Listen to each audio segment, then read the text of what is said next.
Ay ganda ng umaga. Napakalamig dahil December na. Maraming mga bagay na hindi nating kayang abutin. Pero sa oras na ito, magbabago ang ating buhay. Sabi nga nila, magtiwala ka ng sarili mo.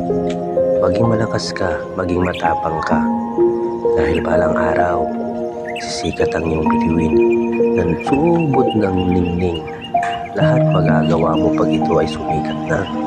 Sabi nga nila, pag may nilaga, may tiyaga. Totoo kaya ba yun?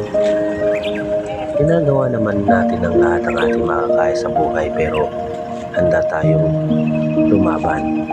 Huwag kayong susuko dahil pag sumuko ka, ang iyong pangarap ay parang sinuko mo na. Kaya lumaban lang, lumaban. Kakayanin natin ang hirap.